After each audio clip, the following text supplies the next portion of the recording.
Activity, you are asked to categorize several things as either pure or a mixture. So here are the answers. If you'll look above in the table, the baking soda, copper teapot, the salt and water, and the gold were all the pure substances.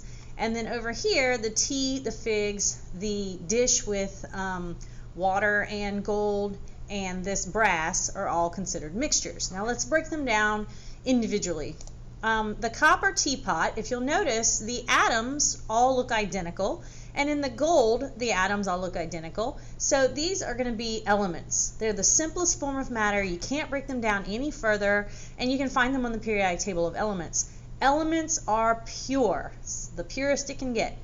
Then we have compounds, and compounds are also considered pure. They are two or more elements that are chemically combined, but they're not mixed with one another. So if you look here, baking soda has a molecule that looks like this, and you'll notice that all of the molecules look identical, and there's nothing else mixed in there. So this is a pure compound. Over here, you have water molecules. Notice all the molecules look identical, and there's nothing else mixed in, so you have pure water. And then down here is what the compound of salt looks like, and basically it's a repeating pattern of sodium and chloride ions. And so these together make a compound, and so it's pure.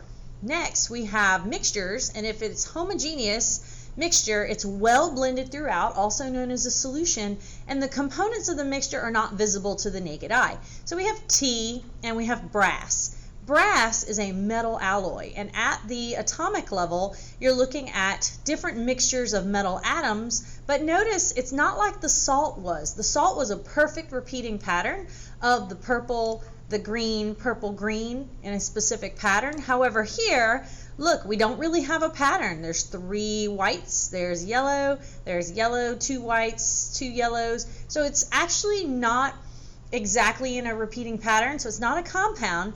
It's a mixture of 2 or more metals together.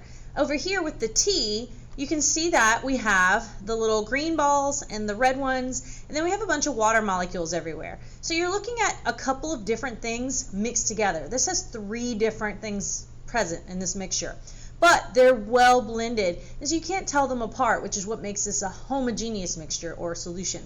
Finally, you have a heterogeneous mixture, also known as just a mixture, and this is where you have 2 or more things that are not well blended with each other, so you can visibly see the components within the mixture. So for example, in the figs, you can see the seeds away from the pulp of the figs, and so down here you can see that you have the compounds, but they're separated from each other in such a way that you can actually see them visibly with your eyes from one another. Here you have a mixture of water with gold sunk to the bottom, and so here at the molecular level you're looking at a bunch of water molecules and then some separate gold over here, and so because you can see the things in the mixture with your eyes from each other, that makes it a heterogeneous mixture.